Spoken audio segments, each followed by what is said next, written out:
মানে মানে আমি এবং গীতা আমরা দুজনেই তো ভীষণ রকম ভাবে সম্পৃক্ত হলাম। What about you? আপনাদের কেমন লাগে? হ্যাঁ, তো আর এই পর্যায়েও আমরা দুজনে কিন্তু ওই গল্পটাই করব, যেটা সুরেশ বলল। আমি একটু আলাদা করতে চাই যে আমরা আগামীরা এই এডিএসডি টিমে ভালো লার্নার হয়ে থাকতে চেয়েছি, রাইট? তো এই জায়গা থেকেই আস্তে আস্তে একটার পর একটা পিন কিভাবে চেঞ্জ হয়ে গেছে সেই জার্নিটাও বলবো। অ্যাকচুয়ালি আজকে সকালেই একটু সাকসেস প্রিন্সিপালটা দেখার চেষ্টা করছিলাম, যে প্রিভিয়াস এরকম ডায়েরি নোট থেকে দেখলাম তাতে একটা খুব ইম্পর্টেন্ট পয়েন্ট অনেক সময় আমরা মিস করে যাই। সেটা হচ্ছে যে অনেকগুলো দরকারি কথা তো আছে, সেগুলো বলবো। একটা ছিল journey the process, sorry enjoy the journey. মানে এই যে আমরা অনেকে বলে যে আমরা একটা বোধহয় একঘেয়েমি কোনো ব্যবসার মধ্যে যুক্ত আছি। তো আমাদের তো সেই 98 জুলাই থেকে যাত্রা শুরু, আর আমরা খুবই ফরচুনেট। তো 17 জুলাই 1998 এই কনসেপ্টটা আমরা কিন্তু শোনার সুযোগ পেয়েছি। অবশ্য গীতা একটু দুঃখী আছে এই ব্যাপারে, সেদিন আমি একাই গিয়েছিলাম অসিতা বুধা এবং শ্বেতাদির কাছ থেকে। শ্বেতাদির সুন্দর সেই প্রথম দিনে সেই প্রোডাক্ট ডেমোটাও আমার মনে আছে এখনো।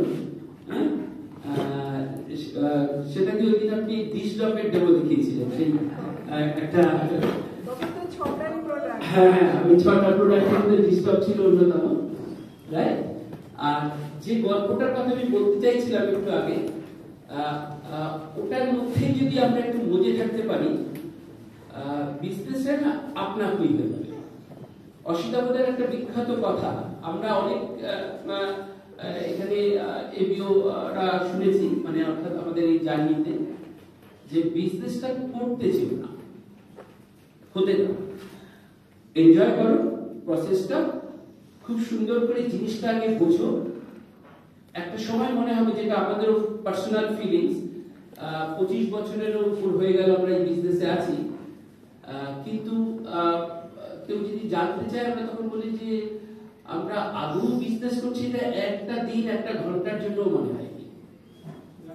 মনে হয়েছে একটাই, যে আমার কোন একজন ওয়েলউইশার বন্ধু আমাকে একটা ইউনিক অপরচুনিটির সন্ধান দিয়েছে। বেসিক্যালি আমরা সবাই কিন্তু অপরচুনিটি সিকার, বা অন্য অর্থে বলতে গেলে বেনিফিট সিকার। কোথায় একটু বেটার বেনিফিট পাবো? আমরা যে মানে এমন সেলস এন্ড মার্কেটিং প্ল্যানটাকে প্রেজেন্ট করি, সেখানেও দেখবেন মূল জিনিসটা জানার দরকার পড়ে যে হোয়াই অ্যামওয়ে কেন, রাইট? তো সেগুলো আসবো আমি একটু ডিটেলসে। তার আগে এইটা বলি যে আমাদেরকে বিজনেস বিল্ড করতে গেলে ফার্স্ট আমাদের বিল্ড করতে হবে আন্ডারস্ট্যান্ডিং, মানে কি আমাদের হাতে আছে, এটা দিয়ে আমি কি কি করতে পারি, তাই না? এই জিনিসটা খুব ভালোভাবে বোঝা।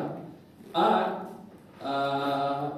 একটু মাইন্ডসেট খুব ইম্পর্টেন্ট, অর্থাৎ সেকেন্ড পয়েন্টটা আসবে build the mindset for this business. বা এই যে একটা সুন্দর একটা আমরা কনজিউমার্স অর্গানাইজেশন ফর্ম করি একটা ফ্রেন্ডলি অ্যাসোসিয়েশনের মধ্যে থেকে, যেটা চিরস্থায়ী হয়। খুব সুন্দর এখানে কৌশিক শুভাশিক ওদের বেড়ানোর গল্প বলছিল, সম্প্রতি ওরা একটু ঘুরে এসছে। আমরাও কদিন আগে মেয়েকে সঙ্গে নিয়ে আমরা 3 জন মিলে একটু ঘুরে এলাম। তো যখনই আমাদের কিছুটা ভালো লাগে না, আমরা খুব কাছের লোকদের শেয়ার করি। এই যে আনন্দটা ভাগ করে নি, তাতে আনন্দটা আরো বাড়ে। এক তো হচ্ছে সেই অনেকটা সেই বলে না যে বিদ্যা দান করলে বিদ্যা বাড়ে, মানে সেই পর্যায়ে আর কি। তো আজকে আমরা দুজনে মিলে এরকমই কিছু কথা শেয়ার করব।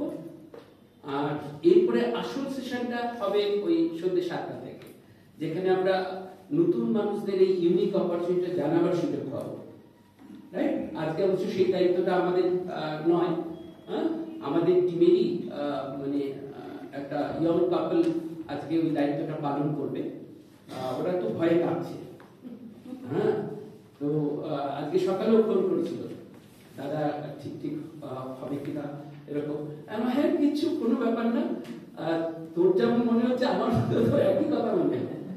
সামনে যদি এরকম অসুবিধা সেটা দিয়ে বসে থাকে, আর আমাদের সেই সমসাময়িক সমস্ত লিডাররা, কৌশিক, শুভা বা আদার্স এরকম আরো বড় লিডার, তো আজকে সকালে একটু দেবাশিসের সাথেও কথা হচ্ছিল।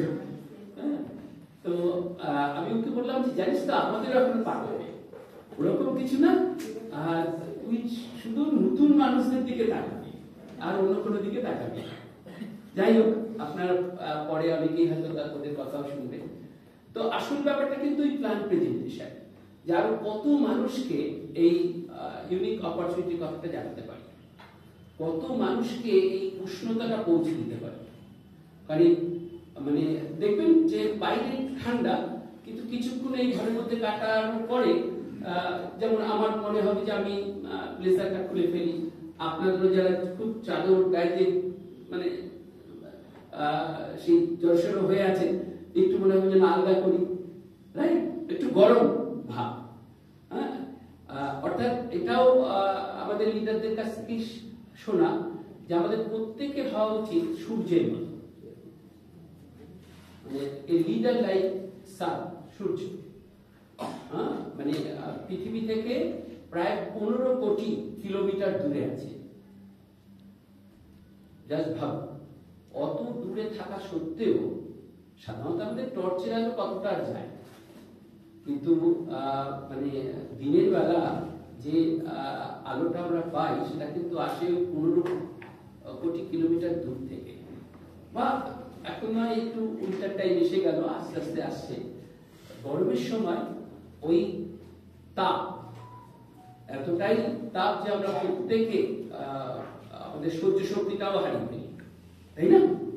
কিন্তু এই তাপটা আসে কিন্তু ওই 15 কোটি কিলোমিটার দূর থেকে। কেন? তার কারণ যে উৎসস্থল সেটা হচ্ছে 24 ঘন্টা 365 দিন জ্বলছে, রাইট? মানে ওর যেদিন সেই জ্বলনটা বন্ধ হবে, হয়তো এরকম বিভিন্ন গ্রহ উপগ্রহ আমরা যে যেখানে আছি আমাদেরও আমরা নিস্তেজ হয়ে যাব, তাই না? অর্থাৎ লিডার বাঁচিয়ে রাখে টোটাল টিমটাকে। আজকে কিছু কথা কিন্তু সেই যেটা শিখেছি সমস্ত আপলাইন এলওএস থেকে, আমাদের কাছ থেকে যে কথাগুলো আপনারা শুনবেন এর মধ্যে অনেকটাই প্রভাব পাবেন আমাদের সমস্ত আপলাইন লিডারদের এবং কিছু হার্টলাইন অর্থাৎ ক্রসলাইন লিডারদের। কৃতি শাশ্বতী, তারপরে কৌশিক, শুভা, দেবাশিস, মিতা, আর আমাদের মানে এলওএস এর আপলাইন তো রয়েছে। আমরা যখন যেখানেই কিছু শেয়ার করি ওই নিজেদের বংশ পরিচয়টাও দিতে খুব ইচ্ছা করে, কারণ ওটা না হলে যেন সম্পূর্ণই হয় না। আমাদের আপলাইন মেগা ফাউন্ডার এমারেন্ট উজ্জ্বল এবং মিঠু চট্টোপাধ্যায়, উজ্জ্বল মিঠু সূত্র ধরে পাওয়া মেগা ডায়মন্ড, আমাদের মেন্টার অনিরুদ্ধ ঘোষ, তারপরে যা কথা বলবো কিন্তু ইস্টার্ন ইন্ডিয়ার ফার্স্ট ইডিসি কাপল শিবাশিস ঘোষ, আর অশিকাবদা শিকারি, মহাবীর, রাইট? আর এই অশিকাবদা শিকারি সূত্র ধরে সমস্ত আবার এনআরআই আপলাই। তো সেখানে রানা আছে, অর্থাৎ সুভাষিস ঘোষ আছে, ফলোড বাই তীর্থঙ্কর সুপর্ণা আছে। সম্প্রতি আমরা তীর্থঙ্কর সুপর্ণারও একটা এরকম লিডারশিপ মিটিং পেয়েছি, সিলভার সাব মিটিং। আপনারা এখানে যারাই আছেন অনেকেই হয়তো সেই মিটিংটা এনজয় করেছেন, মানে মিটিংটা ছিলেন, রাইট? সো এই সমস্ত লিডারদের থট প্রসেস, তাদের কাছ থেকে পাওয়া কিছু ইনফরমেশন, নলেজ এবং তারা প্র্যাকটিক্যাল যে এক্সপিরিয়েন্সটা এই কাজের মধ্য দিয়ে গেইন করেছে, সেটাও আমরা সেই এক্সপিরিয়েন্সটা নিয়েছি। যদিও আমাদেরও কাজ করতে গিয়ে অনেক এক্সপিরিয়েন্স আমাদের হয়েছে, রাইট? তো এক্সপিরিয়েন্সই কিন্তু আমাদের সমৃদ্ধ করে এক কথায়। আমরা প্রত্যেকেই এখানে যারাই আছি সবাই সব কাজ সবসময় সঠিক করি না। ইভেন একদম বিজনেসে গোড়ার দিকে আমাদের অনেক জায়গায় এরকম বলতে হয়েছে যে জানো তো আমাদের 9% যেতে যে সময়টা লেগেছে, অর্থাৎ ওই তখন 9% ছিল 1000 পয়েন্টে। হ্যাঁ, তো ওই 1000 পয়েন্টে যেতে যা সময় লেগেছে প্রায় 8 মাসের মতো, ওই 1000 থেকে 10,000 পয়েন্টে যেতে আবার সেই 8 মাসই লেগেছে। যদিও গাণিতিক হিসাব উল্টো কথা বলে যে 1000-এ যদি 8 মাস তাহলে 10,000-এ 80 মাস, তা লাগে, রাইট? তো তার কারণ কিন্তু এটাই যে প্রথম দিকে আমরা অনেক এরকম ভুল করেছি।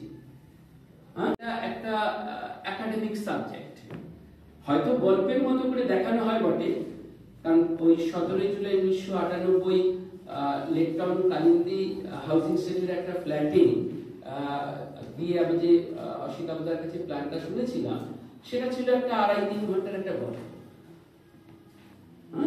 মানে এবং এমন একটা গল্প যে গল্পের মধ্যে 1 মিনিটের জন্য না আপনার মানে উঠে দাঁড়াতে ইচ্ছে করবে না, মন্ত্রমুগ্ধের মতো শোনা। আমাদের টিমের অনেকেই বলে, মানে আমরা আমাদেরও মনের কথা যদিও, যে অসিতাবতার মানে ঠোঁটের আগায় সরস্বতী বসে আছে, যা যখনই কিছু বলে মন্ত্রমুগ্ধের মতো শুনতে হয়। যাই হোক, এবার আমরা আমাদের কথা বলি। ফার্স্ট বলবো যে আপনাদের সকলকেও এটা উদ্দেশ্য করেই বলবো যে সাকসেস প্রিন্সিপালের মূল কথা এখানে ড্রিম বিগ। আমাকে আপনাকে বড় স্বপ্ন দেখতে হবে, একটা বার্নিং ডিজায়ার আমাদের মধ্যে আনতে হবে। তা নাহলে দেখবেন যে এই জিনিসটা সম্বন্ধে জানার ইচ্ছাটাও তৈরি হবে না, রাইট? তো একটা কথাই আছে ইংরেজিতে, if you can dream it you can do it, you can make it happen. যদি তুমি দেখতে পারো স্বপ্ন, তাহলে সেটাকে যদি চেস করো একদিন একদিন সেটা সফল হবে। খুব মনে পড়ে মানে সেই আমাদের এভারেস্ট জয় করেছিলেন তেনজিং নোরকে আর এডমন্ড হিলারি। কৌশিক ঠিক করলাম? তো কৌশিককে চেক করতে হবে।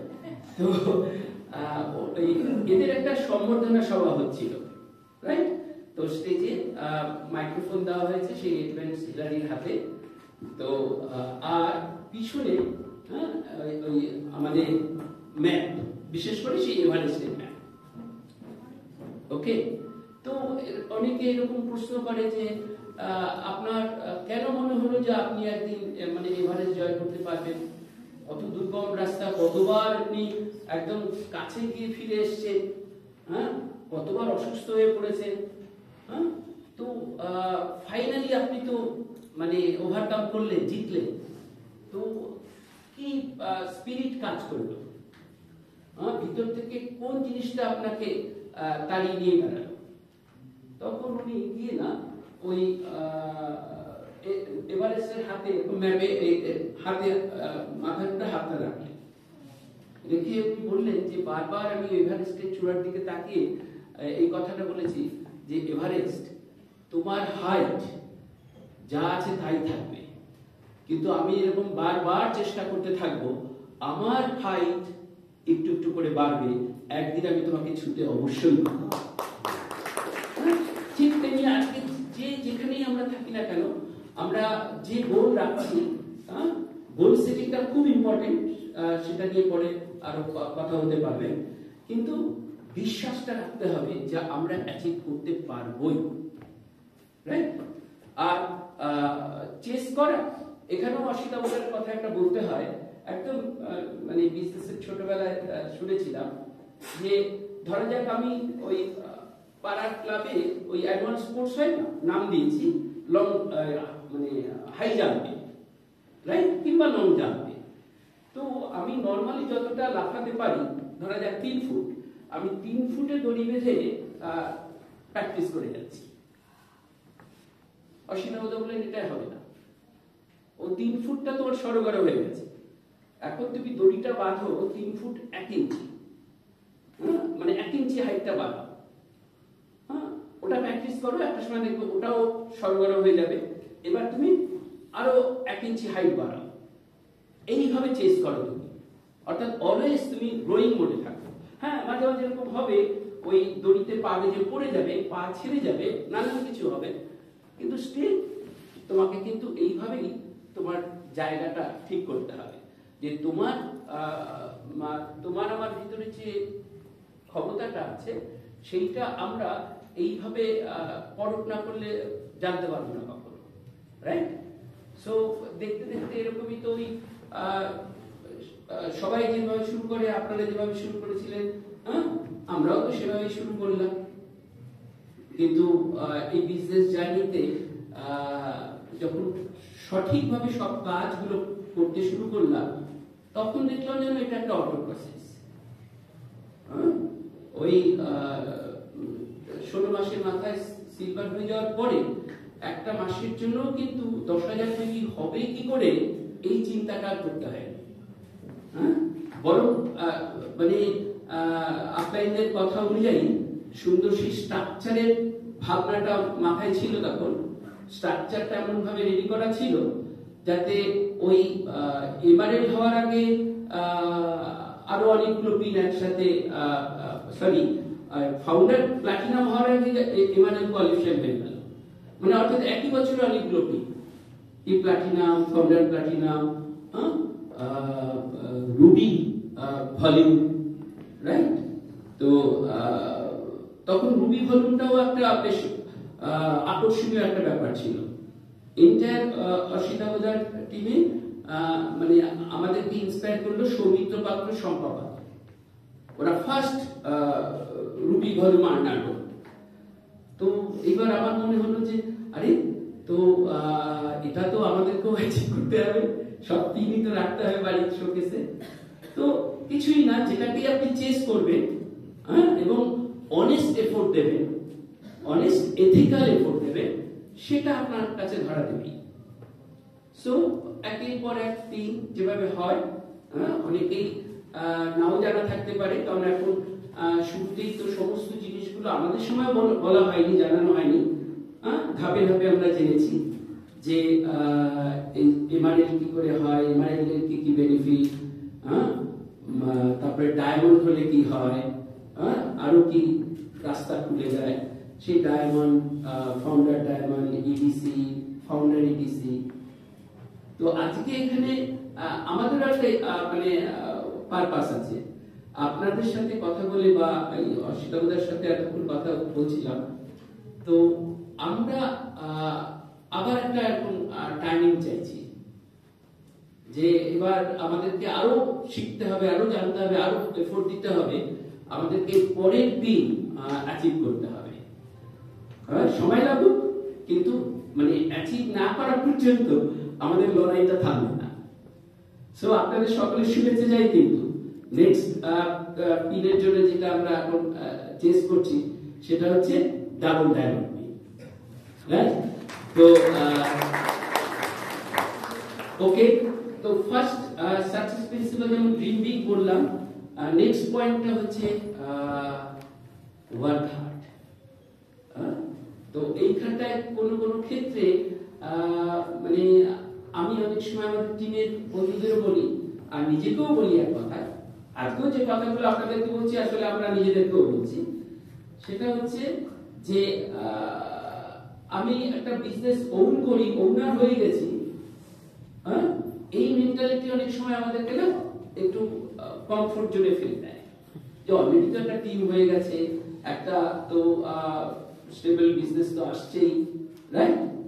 তো এইখানটায় একটু সেই প্রফেশনাল জব ক্যারিয়ারের মেন্টালিটিতে ফিরে আসতে হবে, যেন আমি একটা জবে আছি, সেই জবে আমাকে এখন টার্গেট দেওয়া হয়েছে, আমার নেক্সট পিনটা অ্যাচিভ করতে হবে, এই আমার এক্সপেক্টেড টাস্ক। সো এটা আমাকে করতেই হবে, তা নাহলে হয়তো আমাকে চাকরি থেকে ছাঁটাই করে দেবে, আমার ডিমোশন হবে, নানান কিছু। ওই চাকরিতে থাকাকালীন যেভাবে চাপে পড়ে আমরা অনেক কিছু করি, তো আমরা যদি এখানে ওটাকে প্রমোট করি না, আমরা বলি যে দেখো তুমি তোমার বিজনেসে কাজ করবে, অন্যের বিজনেসে কেন কাজ করবে, তাই না? অনেকে মানে এখনো এই ব্যাপারটাই ভুলিয়ে ফেলে, রাইট? ধরুন কেউ একটা বড় কোম্পানিতে চাকরি করছে, সে টাটা কি রিলায়েন্স কিছু একটা, তো বললো এই না আমি চাকরি করি, সে বিভিন্ন রকম পোর্টফোলিও থাকতে পারে, সেটা প্রসঙ্গে যাচ্ছি না। তো আমি তাদেরকে জানিয়ে দিই যে দেখো তুমি যে কোম্পানিতে চাকরি করো সেই কোম্পানির কর্ণধার তিনি কিন্তু চাকরি করেন না, তিনি কিন্তু বিজনেস করেন, আর তার বিজনেসেই আমরা কোনো একটা দায়িত্বে আছি। আমরা যে দায়িত্বটা পালন করছি সেটা সঠিকভাবে পালন না করলে তার বিজনেসটাও সঠিকভাবে চলার কথা না বা গ্রো করার কথা না। তার মানে আমরা আসলে বিজনেসের কাজই করছি, নিজের বিজনেসে না, অন্যের বিজনেসে, রাইট? তো এই জায়গাতে আমাদেরকে আনতে হবে কি যে আমরা নিজের বিজনেসে নিজে কাজ করবো, একটা ফ্রিডম এনজয় করবো, রাইট? সেটাই হোক, সেটা তো আছে, কিন্তু একটু আবার সেই জব মেন্টালিটি তো রাখতে হবে যে সিরিয়াস প্রফেশনাল ক্যারিয়ার আমরা ডেভেলপ করছি। তাহলে এই ওয়ার্কিং হার্ড এই ব্যাপারটা থেকে আমরা একটু একটু করে না ডেভিয়েট হয়ে যাব, রাইট? তো মানে আজকে জাস্ট একদম লোয়ার লেভেলের কথাই যদি ভাবি যে আমরা বিজনেস শুরু করে মনে করা যাক যে কিছু প্রোডাক্ট আমরা রিটেল করলাম, রাইট? এমন ডিস্ট্রিবিউটর হিসাবে, এখন যদি ডিস্ট্রিবিউটর কথাটা ইউজ করা হয় না, এখন করা হয় partner, ADSP, Amway direct selling partner. Amway একটা ডাইরেক্ট সেলিং কোম্পানি, আমরা তার পার্টনার, ভালো কথা। কিন্তু নেচার অফ জবটা তো সেই তার ডিস্ট্রিবিউটরশিপ জব।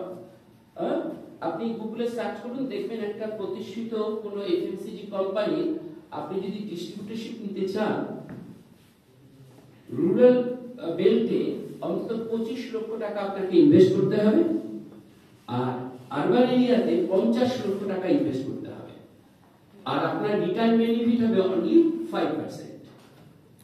সেই তুলনায় আমরা যখন অ্যামওয়ে প্রোডাক্ট একদম গোড়াতে রিটেল করি, আমরা একটু বেশি বেনিফিট পাই, তাই না? আমাদের রিটেল প্রফিট মার্জিনটা যেটাকে স্পট ডিসকাউন্ট বলতে পারেন 5 to 10, আবার trade discount part another 8%, CSI benefit কে কাউন্ট করে তার একটু বাড়লো। এবার যখনই আমি কমিশন লেভেল চেঞ্জ করছি, 9% যাচ্ছি কি 12% যাচ্ছি, সেই অর্থে দেখা যাবে যে আমার ওই রিটেলিং বেনিফিটটা আরো বেড়ে গেল 21%, যেটা পারফরম্যান্স ইনসেন্টিভের টপ লেভেল। সেখানে এসে যদি আপনি প্রোডাক্ট রিটেল করি, আমাদের রিটেলিং বেনিফিট অনেকটাই বেশি। আমাকে এখানে 25 লক্ষ 50 লক্ষ টাকা ইনভেস্ট করতে হলো না। পরিমাপ কিন্তু যখনই আপনি সমগোত্র আরেকটা জিনিসের সাথে কম্পেয়ার করবেন না, আপনি ফিল করতে পারবেন। ওকে, তো থার্ড পয়েন্ট, লার্ন এভরিডে। যে কারণে আমাদের বিজনেসের যে বেসিক যে 9 কোর স্টেপস, তার মধ্যে সবথেকে ইম্পর্টেন্ট দুটো টাস্ক বা পয়েন্ট হিসাবে আমি জানি যে একটা হচ্ছে টিচিবিলিটি আর একটা হচ্ছে অ্যাকাউন্টেবিলিটি। এই দুটো দিয়ে যেন শুরু, এই দুটো ছাড়া আমি কাজটা শুরু করে দিলাম, মানে অনেকটা সেই আনাড়ির মতো পথ চালা, রাইট? অর্থাৎ যত আমি জানবো শিখবো, তত কিন্তু আমি কাজটাকে না স্মার্টলি করতে পারবো। অসিতাবোধের একটা সিডি আছে না, বুদ্ধিমানের ব্যবসা, যে ব্যবসাটা মানে ইন্টেলিজেন্টলি ডিল করতে হবে, যে কিভাবে আমি সঠিকভাবে করতে পারি, আমার সময়টাও বাঁচলো, পরিশ্রমটাও কম হলো, তাই না? ওকে, আর যেটা একদম শুরুতে বলেছিলাম, এটাও একটা point, enjoy the process. Meeting এ এলে এইটা যদি ভাবি আবার মিটিং, এই তো 8 তারিখ মিটিং এ গেলাম, আবার তো 22 তারিখ মিটিং, মিটিং না, এইটাকে ভাবতে হবে আমাদের ইভিনিং অ্যাসোসিয়েশন, ইভিনিং আড্ডা, যে ভাগ্যে সেরকম একটা স্কোপ, এরকম একটা প্ল্যাটফর্ম আমরা পেয়ে গেছি। তা নাহলে মানে শুধু কাজ আর কাজ, সংসার, অফিস বা আদার প্রফেশনাল অ্যাক্টিভিটিস, একটা মানুষ রিফ্রেশনের অভাবে না মানে মনোটোনাস হতে বাধ্য। দরকার তার একটা অ্যাসোসিয়েশন, রিক্রিয়েশন। আর আজকের দিনে বেস্ট রিক্রিয়েশন প্ল্যাটফর্ম হচ্ছে আমাদের এই সান্ধ্য মিটিংগুলো, রাইট? এখানে এসে আমরা একে অপরে অভিজ্ঞতা শুনবো, একে অপরের কথা শুনবো, যে কনসেপ্টটা বা যে প্রজেক্টটা নিয়ে আমি এখন এগোচ্ছি সেটা আরো কিভাবে এগোনো যায় ভালোভাবে, সব পদ্ধতিগুলো জানবো, রাইট? আর ফাইনালি আরেকটা কথা আছে, বি ট্রু টু ইয়োরসেলফ। নিজের কাছে আসুন আমরা প্রত্যেকে সৎ থাকি। আজকে হয়তো প্রথাগতভাবে আমি সমস্ত পয়েন্টগুলোকে রাখতে পারবো না, কিন্তু তার ছায়াটা আপনারা এই কথাগুলোর মধ্যে পাবেন, যে কারণে ওই আমাদের সেই কার্ডিনাল রুটস ফ্রেম হয়েছে, রাইট? কার্ডিনাল রুটস ফ্রেম করার দরকারই হয়তো ছিল না যদি আমরা এই পয়েন্টে 100% কোয়ালিফাই করে থাকি, যে আমরা নিজের কাছে নিজে সৎ থাকবো। অসিতাবদা বলতেন যে অ্যাকাউন্টেবিলিটি কি জানো, যখন তোমাকে কেউ দেখছে না, কেউ জানছে না তুমি কি করছো, সেই অবস্থাতে তুমি তোমার নিজের অ্যাক্টিভিটিকে কিভাবে কন্ট্রোল করছো, কোনটা করতে ইচ্ছে করছে, অথচ তুমি আবার একটা চেতনা তোমার বলছে না ওইটা করা ঠিক হবে না। তোমাকে এই সৎ পথে থাকতে হবে বা সঠিক কাজগুলোই ফলো করে যেতে হবে। ওকে, সো আমি অনেকটা কথা বললাম, একটু গীতার কথা বলুন। মিন টাইম এর পরে আমাদের বিজনেস জার্নির মধ্য দিয়ে আমরা যা শিখেছি, বিশেষ করে ওই যে আন্ডারস্ট্যান্ডিং এর কথা বললাম, যে কি করে শুরুর দিন থেকে একটু প্রফিটেবল একটা বিজনেস ডেভেলপ করা যায়। কারণ এই প্রফিটেবিলিটি নিয়ে আসার চিন্তা আমাদের টপ লিডারশিপ যেমন ভাবনার মধ্যে রেখেছে, এমওই ম্যানেজমেন্টও কিন্তু ভাবছে, বা বলা যেতে পারে টপ লিডারশিপ তাদেরকে ভাবাচ্ছে, রাইট? তো যে কারণে দেখবেন core MOE sales and marketing প্ল্যানের পাশাপাশি কোর ক্লাস ইন্ট্রোডিউস করা হলো। 9% আমরা যখন 9% অ্যাচিভ করেছি, শুধু 9%ই কমিশন পেয়েছি। অসিতাবদা তো কোনোদিন 9% যাওয়ার মজাটাই পেলেন না, প্রথম মাস থেকে 21%। তো যাই হোক, তো এরকম আরো অনেক চিন্তাধারা আছে, ধরেই আছে। তো যাই, এবার যেটা বলতে চাই যে এখন আপনি প্রপার স্ট্রাকচারে 9% আছেন, তার মানে আপনি একজন ব্রোঞ্জ ফাউন্ডেশন ইনসেন্টিভ অ্যাচিভার। আপনি আপনার ওই নির্ধারিত কমিশনের উপরে আরো 25% এক্সট্রা পাচ্ছেন। তো অঙ্কটা আমার একটু ভালো লাগে। আমি প্রথম দিনই হিসাব করে রেখেছি যে আরে তার মধ্যে আমার 9%টা এবার 11.25% হয়ে গেল। 9% উপরে যদি 25% মানে করা হয়, চাপানো হয়, তাহলে এটা হচ্ছে ওভারঅল 2.25% এক্সট্রা। আবার ঠিক তেমনি 12% এর উপরে যদি 25% ক্যালকুলেট করা হয়, সেটা 3% হয়ে যায়। তার মানে আগে আমরা 4000 পয়েন্টে পৌঁছে মানে 15% অ্যাচিভ করেছি, কিন্তু আজকে আমাদের টিমের লোকেরা বা আপনাদেরও যারা নতুন এরকম আসবে বা আপনাদের টিমমেট যারা 12% এ পৌঁছবে না উইথ প্রপার স্ট্রাকচার, অর্থাৎ 2400 পয়েন্ট, তারা কিন্তু 2400 পয়েন্টেই 15% অ্যাচিভ করছে। এইভাবে ভেবে দেখলে কিন্তু বেশ আরো ভালো লাগবে, বেশ অ্যাট্রাকটিভ মনে হবে। ঠিক তেমনি 21% পরে যাবো, 15% এর কথায় আসে। আমরা 20,000 পয়েন্ট করেছিলাম, তখন আমাদের কোনো ফ্রন্টলাইন ব্রেক করেনি। কেউ 15, কেউ 12, কেউ 9 বা একাধিক 9 এরকম করে। তো 8টা অ্যাক্টিভ ফ্রন্টলাইনকে সঙ্গে নিয়ে আমরা বিজনেসে এগোচ্ছিলাম। তো 20,000 পয়েন্ট করলাম। 20,000 পয়েন্ট করে প্রথম 23%, অর্থাৎ 21 + 2, রুবি কমিশন হচ্ছে 2%। 23% পেলাম। আর এখন যারা 15% অ্যাচিভ করে, আপনার 4000 পয়েন্ট অ্যাচিভ করে, 4000 পয়েন্ট অ্যাচিভ করলেই না আপনার কমিশন লেভেলটা হয়ে যাবে 23.25। 23.25 আগে 20000 পয়েন্ট করলে যে পার্সেন্টেজ পাওয়া যেত, এখন 4000 পয়েন্ট করলে সেটা পাওয়া যায়। এক্সাইটিং না? হ্যাঁ, এই হচ্ছে code plus benefit, right? So এইগুলোকে কিভাবে আমরা ম্যাক্সিমাম এনক্যাশ করতে পারি? 21% এ পৌঁছলাম, তখন তো আবার একটা পিজিজিআই বেনিফিট অ্যাড হয়ে গেল, আরো 40% ম্যাক্সিমাম আমরা পেতে পারবো। তো এবার পার্সেন্টেজটা আরো বেড়ে গেল 21, তারপরে 95%। হ্যাঁ, প্রোভাইডে আপনি ওই মানে বিএফআই বেনিফিটটা শেষ করে তবে বিডিআইতে যাওয়ার প্ল্যান নিচ্ছেন, এরকম যদি না ভাবেন।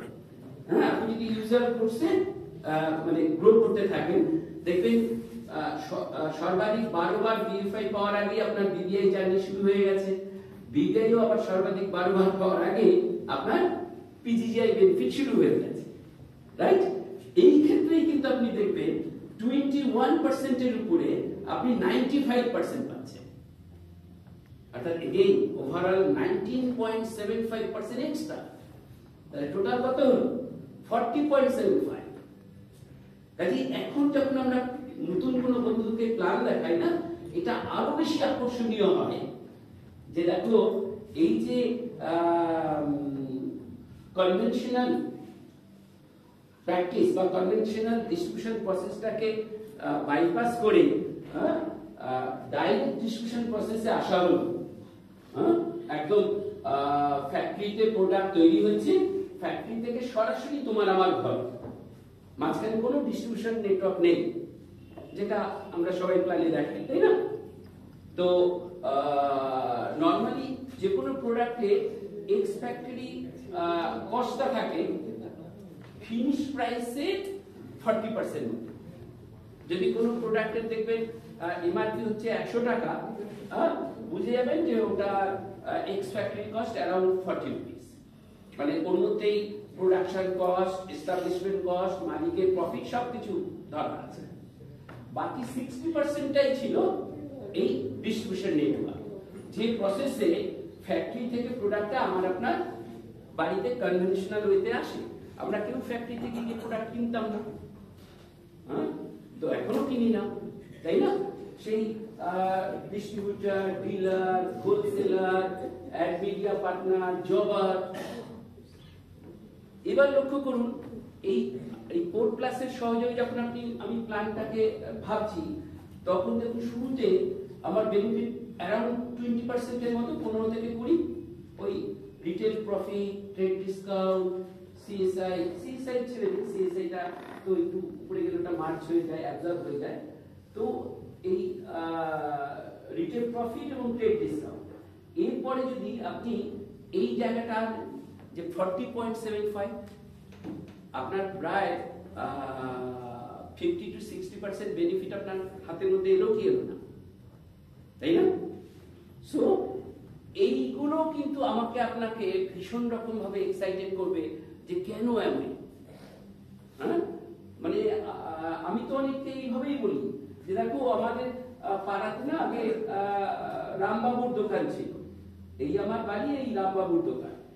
তো আমার বাবা যতদিন বেঁচে ছিলেন মাসকাবারি কেনাকাটা সব ওই রামবাবুর দোকান থেকে, আমিও তাই করে আসছিলাম।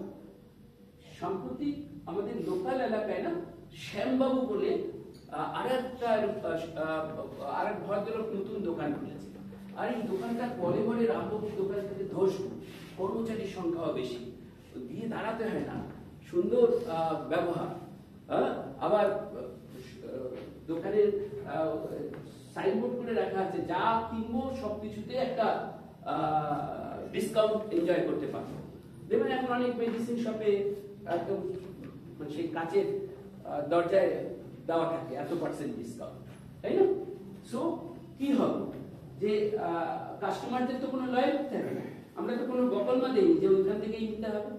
যদি দেখি আমার আপনার জন্য শ্যামবাবুর দোকানটা ভালো, আমরা কোথায় যাব?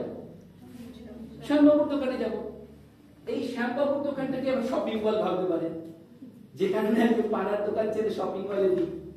আর আজকে তো শপিং মলেও ভিড় হয় না, আজকে আবার আমাদের স্মার্টফোনে যে কয়েকশো শপিং মল অর্থাৎ অনলাইন শপিং প্ল্যাটফর্ম আছে, সেখান থেকে আমরা অর্ডার করি। ই কমার্স একদম তাই, তাই না? সো এই যে শিফটিং কিসের উদ্দেশ্যে? বেনিফিট, একটু বেটার বেনিফিট শপিং মল, আর একটু better benefit online shopping platform. এইবার অ্যামওয়েকে কোথায় আমরা প্লেস করবো এখানে? আপনাদের কাছে প্রশ্ন, মানে অ্যামওয়েকে কোথায় প্লেস করবো?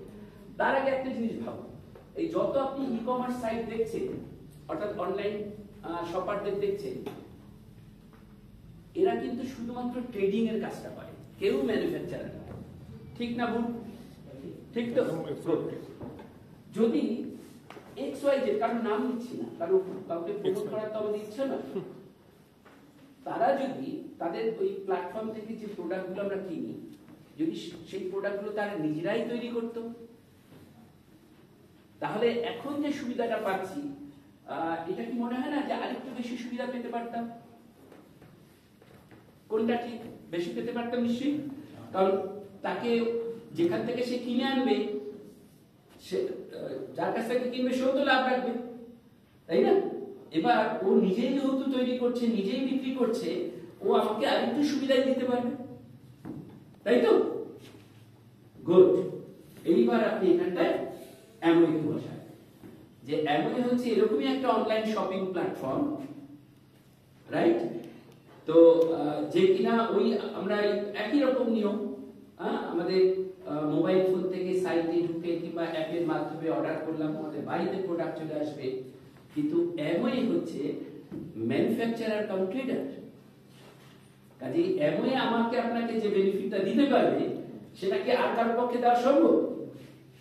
তাই অ্যামওয়ে বিজনেস বিল্ড করছি, আজকে কোনো একটা পার্সেন্টেজ লেভেলে আছি, কিছু কমিশন চেক আসছে, তাই আমি অ্যামওয়ে প্রোডাক্ট কিনছি, এইভাবে না ভেবে একটা ভাবুন যে আমি অ্যামওয়েতে নেই, আমি একজন সাধারণ কাস্টমার, অন্য কোনো বন্ধু আমাকে অ্যামওয়ে প্রোডাক্ট দিতে এলো, তো আমি অ্যামওয়ে প্রোডাক্টের কনজিউমার হওয়া আমার জন্য কি একটা ভালো সিদ্ধান্ত হতো? উত্তর কি হবে? ভালো সিদ্ধান্ত না। না, নোটা আপনি অন্য অর্থ বলেছেন। হ্যাঁ, মানে আমি দেখতে চাইছি এটা যে আমি যখন কাস্টমার হিসেবে অ্যামওয়ে প্রোডাক্ট কিনবো, তাতেও তো আমি বেনিফিট পাবো। হ্যাঁ, মানে ওই যে কথাটা বলছিলাম যে অ্যামওয়ে যে কোয়ালিটি প্রোডাক্ট যে দামে দিতে পারবে, সেটা অন্য কারোর পক্ষে এই প্রসেসে না এলে সম্ভব না। কারণ অ্যামওয়ে তো আমাকে আপনাকে সুযোগ দিয়েছে যে তুমি কনজিউমার নাও, তুমি আমার পার্টনার, জাস্ট এই কেওয়াইসি ইনফরমেশনটা ফিল আপ করো, ওকে, তোমার তুমি আমাদের পার্টনার, এই কিন্তু বিভিন্ন বেনিফিট অ্যাড হবে। আর তারপরে তো হচ্ছে রেফারেল মার্কেটিং এর ব্যাপার একটা আসবে, যেখান থেকে একটা হিস্ট্রি, আমরা একটা কনজিউমার্স অর্গানাইজেশন ফর্ম করি, এবং এই কনজিউমার্স অর্গানাইজেশনের ফর্ম করি বলেই বা এই বেনিফিটটাকে পেতে পারি বলেই আমরা না এই ইনকামের একটা ধারাবাহিকতা নেই।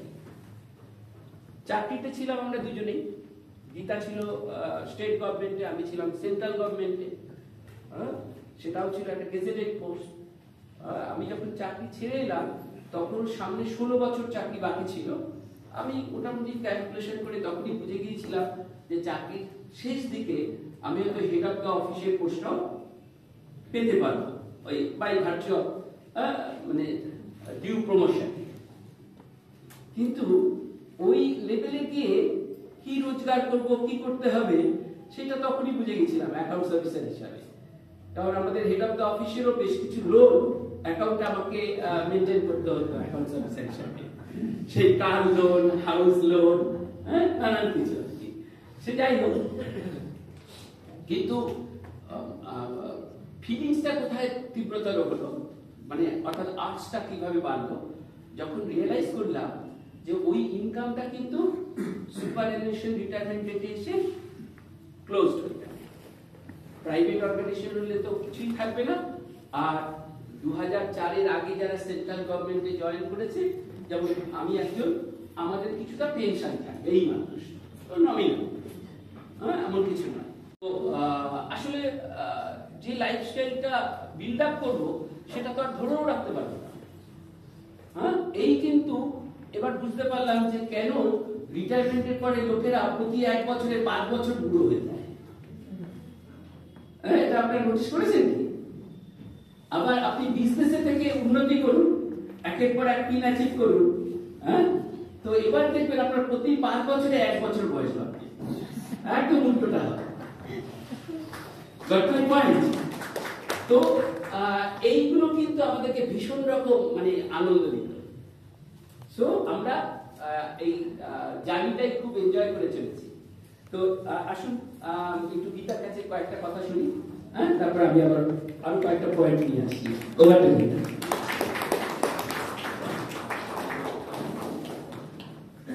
Good evening everybody. নাম শুনলেন, আমি গীতা। তো আমরা প্রায় শুরু থেকেই ব্যবসাটা বিল্ড করছি। তো একটা চাকরি করতাম।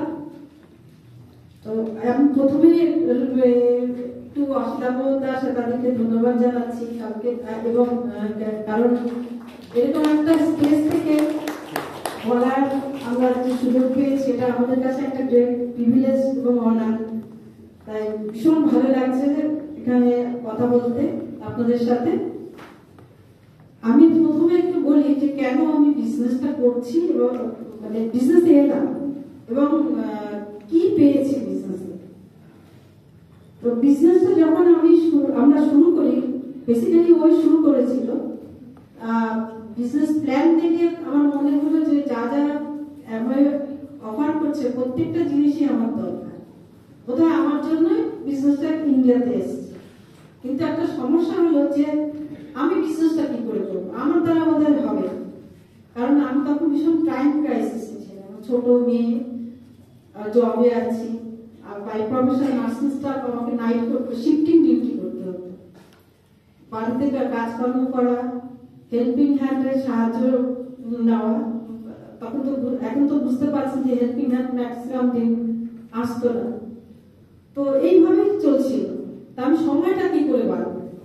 তো ওর সাথে আমার একটা এগ্রিমেন্ট হয়েছে যে আমি এই বিজনেসটা করতে পারি, আরো একটু বেশি কষ্ট করব, আরো অনেক বেশি স্যাক্রিফাইস করব 2 বছর। এই 2 বছরে যদি সাকসেসফুল হতে পারি তাহলে বিজনেসটা করব। এবং আমি আমাকে বলেছিলাম যে তুমি চাকরিটা ছাড়তে পারো। এটাই হচ্ছে আমার বিজনেসে আসার প্রধান কারণ, কারণ আমি চাকরিটা ছেড়ে মেয়ের কাছে থাকতে পারবো। ওর এই এগ্রিমেন্টটা আমি রাখতে পেরেছি। হ্যাঁ, 1.5 বছরের মাথায় ওর চাকরি। মানে সিনসিয়ারলি সিরিয়াসলি বিজনেসটা শুরু করি এবং যা যা আপলাইনে করতে বলেছে একদম সেইভাবে বিজনেসটা করে একদম সত্যি কথা 2 বছরের মাথায় আমি চাকরিটা চাই। তো চাকরিটা তো তার মাঝখানে কিন্তু অনেক ঘটনা আছে, তো সহজেই তো একটা অ্যাচিভমেন্ট হয় না। তো মেয়েটা এমনও হয়েছে আমাদের যে আমি নাইট ডিউটি করে হয়তো ওকে নিয়ে বেলা 1-1:30টার সময় শুতাম, আবার উঠে আমি ওর সাথে মিটিং এ চলে যেতাম এবং ওখান থেকে আমি নাইট ডিউটিতে চলে যেতাম। মেয়ের সাথে আমার দেখাই হতো না। আবার পরদিন 10টা 9:30-10টার সময় মেয়ের বাড়িতে গিয়ে দেখা হতো। এই যে টাইম গ্যাপটা, তো মেয়েটা ভীষণ মিস করতো আমার। তো খুব যখন ফোন করতাম ইনিয়ে খুব কাঁদতো। স্বাভাবিক যা হয়, বাবাকেও পেত না, মাকেও পেত, বাবাকে তো 10টার পরে বাড়ি পেত। তো আমার তখন ফিল করেছিলাম যে থাকে এই পর্যন্তই থাক। হ্যাঁ, আবার তখন মনে হয়েছিল অন্যদিক থেকে যে 2 বছর যদি আরো এই কষ্টটা আমরা করে যাই, হ্যাঁ, তারপরে তো আমার ফ্রিডমটা আসে, আমি মেয়ের কাছে থাকতে পারবো। এখন এই 2 বছর একটু খারাপ মা হই, পরে সারাটা জীবন আমি ভালো মা হয়ে কাছে থাকতে পারবো। তো এই জন্যই কিন্তু বিজনেসটা করেছিলাম এবং আপনারা বিজনেস থেকে অনেক কিছু পেয়েছি। যেটা বেশি পেয়েছি সেটা হচ্ছে একটা মানে কি বলবো সিকিউরিটি। আগে কিন্তু আমার মেয়ের মানে জন্য আমাকে চিন্তা করতে হয় না যে ও ভবিষ্যতে কি হবে। হ্যাঁ, একটা সিকিউর ফিউচার ওর জন্য আমরা রেখে যেতে পারবো, আর একটা বড় লাইফস্টাইল, হ্যাঁ, যেটা আমরা দুজনে চাকরি করে ওকে দিতে পারতাম না। আমরা দুজনে এখন সিনিয়র সিটিজেন, আমরা দুজনে রিটায়ার করে যেতাম, হ্যাঁ, তো ওকে মানে বাই হুক আর ওকে একটা জব করতেই হতো। হ্যাঁ, না হলে চলবে কি? দুজনের পেনশনে কত ভালো চলা যায়। তা আজকে দেখুন ওকে কিন্তু চাকরির চেষ্টা করতে হচ্ছে না, ও যতদূর করতে চায় করবে। হ্যাঁ, তারপরে তো বিজনেসটা আছে, এই বিজনেস তো আমাদের একজন একটা লেবু আমাদের ফাউন্ডার প্ল্যাটিনাম, ওর নিচে আবার এবং এই মাসে একটা ব্রেক করেছে, একটা লেগ ব্রেক করেছে। তো যাই হোক, যে মানে ওর লাইফে মানে আর কোনো রকম কোনো কিন্তু নেই। তো এই জন্যই বিজনেসটা করেছি। তো আজকে আমরা ভীষণ হ্যাপি এই বিজনেসটা করে। কিন্তু এই বিজনেসটা করতে গিয়ে কিছু আমাদের বেসিক কাজ করতে হয়েছে। হ্যাঁ, দিন পাল্টায়, সময় পাল্টায়, সবকিছুই পাল্টায়, কিন্তু বেসিক কাজগুলো কিন্তু পাল্টায় না। আমরা বিজনেসের ছোটবেলা থেকে যে কাজগুলো করেছি এখনো কিন্তু সেই কাজগুলোই কন্টিনিউ করে যাচ্ছি এবং টিমকেও সেটা শেখাচ্ছি। প্রথম কি কাজ করেছিলাম, যে বিজনেসটা এই যে প্রোডাক্টগুলো আছে, হ্যাঁ, বিজনেসটা দাঁড়িয়েছে দুটো পির উপরে, একটা হচ্ছে প্রোডাক্ট, একটা পিপল। তো প্রোডাক্ট কিন্তু নিজে মুভ করতে পারে, হ্যাঁ, তাকে মানুষই মুভ করে। তো সেই জন্য প্রোডাক্ট এবং পিপলের মধ্যে একটা ব্যালেন্স তৈরি করে, এটা প্রথম থেকেই আমরা বুঝেছিলাম, মানে আপাই আমাদের শিখিয়ে দিয়েছিল। তো সুতরাং আর এই বিজনেসে শুরু হয় কিন্তু আমার থেকে, আপনার আমার থেকেই প্রথম শুরু হয়। এই বিজনেসে আমি একজন ফার্স্ট কাস্টমার এবং লয়াল কাস্টমার। আমাকে সমস্ত প্রোডাক্টগুলো বাড়িতে ব্যবহার করতে হবে স্টেপ বাই স্টেপ, এবং ব্যবহার শুধু আমি ব্যবহার করলে হবে না, পুরো ফ্যামিলিকে আমাকে ফ্যামিলি তৈরি করতে হবে। সেটা কিন্তু আমার একটা দায়িত্ব এবং এটা আমার একটা বিজনেস ডিসিশন। হ্যাঁ, এবং এই প্রোডাক্ট ইউজ করা, সমস্ত রকমের প্রোডাক্ট ইউজ করা এবং ফ্যামিলিকে সবাইকে ইউজ করানো, এটা আমাদের একটা দায়িত্ব। এই প্রোডাক্ট ইউজ এইটা একদিকে আমরা কিন্তু লয়াল কাস্টমার, আর একদিকে কিন্তু আমরা ওনার, আমি একজন বিজনেস ওনার। একজন বিজনেস ওনারের কাজ কি, তার নিজের কোম্পানির প্রোডাক্ট ইউজ করবে। সে যদি তার কোম্পানির প্রোডাক্ট ইউজ না করে তাহলে তার ক্রেডিবিলিটি নষ্ট হয়ে যায়। সেই জন্য সে সবসময় নিজের কোম্পানির প্রোডাক্ট ইউজ করবে। যে প্রোডাক্টগুলো আমি ইউজ করলাম, এই প্রোডাক্টগুলো সম্বন্ধে আমাকে জানতে হবে। আমি জানার জন্য অনেক রকম বিএসএম আছে, কোম্পানি থেকে প্রোডাক্ট ট্রেনিং গাইড বুক পাওয়া যায় বিভিন্ন ল্যাঙ্গুয়েজে, প্রত্যেকটা প্রোডাক্টের সাথে বসিয়েও পাওয়া যায়। তারপরে অফলাইনে প্রেস মিটিং আছে, অনলাইন অফলাইন মিটিং আছে, কোম্পানি থেকে অ্যারেঞ্জ করে। তো সুতরাং আমি চেষ্টা করলেই আমি কিন্তু মানে নিজেকে আপডেট করতে পারি প্রোডাক্ট সম্বন্ধে। তারপরে ডেমো শেখা, হ্যাঁ, এগুলো আপাইনের কাছ থেকে আমরা ভালো করে শিখে ঘরে প্র্যাকটিস করা। প্রত্যেকটা প্রোডাক্টের USP, benefit, cost for use, এগুলো আমাকে ভালো করে জানতে হবে। মানে আমাকে একজন কি বলবো, যে পাক্কা একদম ট্রেনার তৈরি করতে হবে। হ্যাঁ, তারপরে পরবর্তীকালে যাতে আমি আমার টিমমেটকে আমি শেখাতে পারি। প্রোডাক্ট নলেজ এবং লিমিটেড প্রোডাক্ট নলেজ এবং কনফিডেন্স, এবং লিমিটেড প্রোডাক্ট নলেজ আর হচ্ছে কি আপনার ইউজ, এর থেকে আসে কনফিডেন্স। এই কনফিডেন্স নিয়ে আমরা যে লাস্টের কাজটা করি সেটা হচ্ছে শেয়ারিংটা কিন্তু বিজনেসের একটা পার্ট। আমাকে যখন প্রথমে শেয়ার করার কথা বলা হয়েছিল, আমি তখন মনে মনে ভেবেছিলাম যে আমরা দুজনে সরকারি চাকরি করি, এত ভালো মাইনে পাই, লোকের কাছে কি করে গিয়ে বলবো যে প্রোডাক্ট বিক্রি করবো কি করে, লোকের কাছে বলবো কি করে প্রোডাক্টটা। কিন্তু যখন মিটিংয়ে আস্তে আস্তে অফলাইনের কথা শুনতে বুঝতে পারলাম যে এটা কিন্তু আমাকে করে যেতেই হবে, এটা একটা প্রসিডিউর। এটা আমাকে মানে সবসময় আমাকে রিটেলিং এর মধ্যে নিজেকে রাখতে হবে। কারণ আমি যদি না করি, আমাকে আমার গ্রুপকেও শেখাতে পারবো না, সেও করবে না, আর আমার তাহলে কিন্তু আমার বিজনেসটাও বাড়বে না। তো সেই থেকে আমি একদম মানে রিটেলিং করা শুরু করে দিয়েছিলাম। প্রথম একটু হেজিটেশন প্রত্যেকেরই যেমন থাকে, আমারও ছিল। আস্তে আস্তে শিখে গেছি, এখন তো মানে খুবই ভালো লাগে। এখন প্রোডাক্ট নিয়ে যদি কথা না বলি, মনে হয় যেন মানে যদি কথা না বলি তাহলে মনে হয় অনেকটা কিছু মিস করে ফেলেছি, এরকম আমি। এটা সবারই হতো, মানে এরা একই অবস্থা। তারপরে যে আমাদের প্রত্যেকটা মাসে যে আমাদের কমিটমেন্ট থাকে সেটা কিন্তু ফার্স্ট উইকের মধ্যে আমাদের করে নিতে হবে। কারণ ফার্স্ট উইকের মধ্যে করলে কি হয় যে সারাটা মাস কিন্তু আমি রিটেল করার সুযোগটা পাবো। মাসের শেষে যে প্রোমোগুলো অনেক সময় ভালো ভালো, এখন দেখা যাচ্ছে যে মাসের শেষেও কিছু প্রোমো আসে, সেগুলো ওই টাকাটাকেই রোল করে কিন্তু আমি প্রোমোটাকে অ্যাভয়েড করতে পারি। তো এইভাবে করা পার্সোনাল ব্র্যান্ডিংটাকে আমাকে বাড়ানোর জন্য প্রত্যেক মাসে নতুন নতুন আমাকে কাস্টমার তৈরি করতে হবে। হ্যাঁ, তো আমাদের সময় কি ছিল যে কমিটমেন্ট ছিল 50 পিবি আর 10 to 15 কাস্টমার বেস ছিল আমাদের। প্রোডাক্ট ছিল কটা? 6টা। কিন্তু এখন প্রোডাক্ট কটা? এখন প্রায় 200 কাছাকাছি প্রোডাক্ট। এবং মানে তাহলে বুঝুন যে তখন 15 থেকে 20 জন, 10 থেকে 15 জন কাস্টমার, আর এখন তাহলে অনেক বেশি লাগবে কাস্টমার তৈরি করতে। অনেকে কি করে, আমাদের 3টে পিসি আছে, ব্যাস ঠিক আছে, আর আমার দরকার। কিন্তু কাস্টমারের সংখ্যা যদি আমি না বাড়াই তাহলে প্রোডাক্টগুলো, এত প্রোডাক্ট আমি কি করে বিক্রি করব? হ্যাঁ, সেই জন্য আমাকে কাস্টমারের সংখ্যা বাড়াতেই হবে। প্রতি মাসে মাসে আমাদের ভালো ভালো প্রোডাক্ট লঞ্চ হচ্ছে। যেমন কয়েকদিন আগে আমাদের ডেইলি প্লাসটা লঞ্চ হয়েছে, তারপরে প্রিবায়োটিক প্রোবায়োটিক প্রোডাক্ট, নিউট্রাইট যে প্রোডাক্টগুলো বেরিয়েছে। এইবার ডেইলিটা তো খুব ভালো, অনেক পাওয়ারফুল আগের থেকে।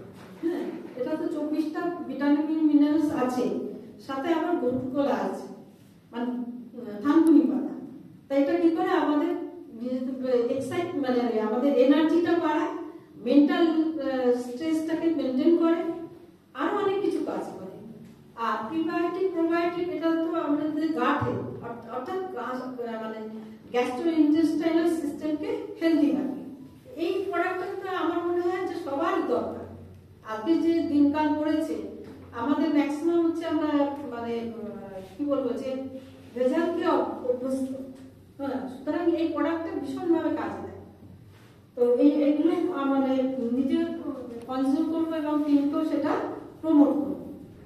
তারপরে হচ্ছে আমাদের কাস্টমার বাড়ানোর জন্য আমাদেরকে বাড়িতে আমরা যেমন আগে যে কাজগুলো করতাম, এখনো কিন্তু করি, সেই ম্যাজিক কর্নার তৈরি করা, ফ্রি স্যাম্পলিং করা, তারপর বাড়িতে আমাদের হেলথ ক্লিনিক করা, বিউটি ক্লিনিক করা, কুকিং ডেমনস্ট্রেশন করা, এগুলো কিন্তু আমরা কন্টিনিউ করে যাবো। এখান থেকেও কিন্তু আমাদের কাস্টমার, নতুন নতুন কাস্টমার আমরা পেয়ে যেতে পারি।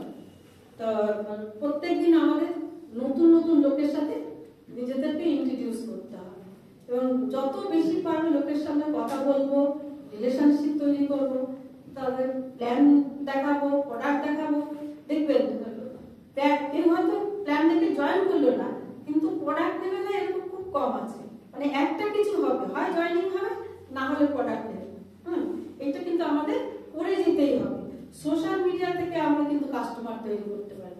প্রত্যেকেই আমরা ফেসবুকে আছি, ইনস্টাগ্রামে আছি, সেখান থেকে কারোর সাথে অনেক পুরনো বন্ধু বান্ধবের সাথে মিট হয়। হ্যাঁ, তো তাদের সাথে একটু আবার সেই রিলেশনশিপটা ঝালাই করে সেখান থেকে আমরা কাস্টমার তৈরি করতে পারি। তারপরে কি হচ্ছে যে আমাদের কাস্টমারের একটা বড় অংশ কিন্তু আমাদের এলওএস রয়েছে। এলওএসটা যদি একটু স্টাডি করি তাহলে দেখতে পাই যে অনেক এলওএস দেখবেন অনেক আছে, কেউ 2 পিবি করে, 5 পিবি করে, কেউ মাঝে মাঝে ভালো প্রোমো এলে 10-15 পিবি করে। যেমন গ্লিস্টার প্রোমো এলে দেখা যায় যে অনেকটাই প্রোমো, সে বছরের সমস্ত গ্লিস্টার গুলো তখন তুলে রাখে। হ্যাঁ, তো এই এদের ধরে ধরে এদের সঙ্গে একটা মানে হোয়াটসঅ্যাপে একটা গ্রুপ করে তাদের সঙ্গে কথা বলা, তাদের সঙ্গে আবার রিলেশনশিপ তৈরি করা, এবং তাদের এই প্রত্যেক মাসে যে প্রোমোগুলো আসে তাদের একটু ডিটেলসে বলা, বা নতুন প্রোডাক্ট এলে তাদেরকে একটু ইনফরমেশন গুলো দেওয়া, তাহলে কিন্তু সেখান থেকেও আমরা কিছু কাস্টমার তৈরি করতে পারি। অর্থাৎ এই আমাদের রিভিউরাই কিন্তু আবার আমার কাস্টমার তৈরি করবে। তাদের থেকে আমরা একটা বড় পিকনিক পেতে পারি। এইভাবে আমরা কাস্টমার বেস তৈরি করব। যে কাস্টমারটা বেসটা আমার তৈরি হলো তাদের সঙ্গে একটা ভালো রিলেশনশিপ তৈরি করব। যে রিলেশনশিপ তৈরি হয় ভালো সার্ভিসের মাধ্যমে, তাদের রেগুলার সার্ভিস দেওয়া, তার মানে প্রোডাক্ট মানে নেওয়ার পরে 2 দিন পরে তাদের সাথে ফোনে কথা বলা যে তারা ঠিকভাবে ব্যবহার করতে পারছে কিনা, আবার হয়তো 2 সপ্তাহ বাদে আবার ফোন করা যে তাদের কোনো অসুবিধা হচ্ছে কিনা। এরপরে আবার যখন তাদের মানে একটা ডায়েরিতে নাম লিখে রাখা যে কবে সে প্রোডাক্ট নিয়েছে এবং কবে তার কাছে আমি যাবো, প্রোডাক্ট শেষ হওয়ার আগে তাকে আবার ফোন করে তাকে রিমেম্বার দেওয়া যে আমি কবে তার কাছে প্রোডাক্ট নিয়ে যাবো, বা কোনো নতুন প্রোডাক্ট পেলে তাদের সেটা প্রমোট করা বা প্রমোশনগুলোকে প্রমোট করা। এইভাবে আমরা কাস্টমারদেরকে সবসময় নিজেদের রিলেশনশিপ তৈরি করে তাদের সঙ্গে মানে কথা বলা, হ্যাঁ, মানে এইগুলো আমরা করে যাব। তারপরে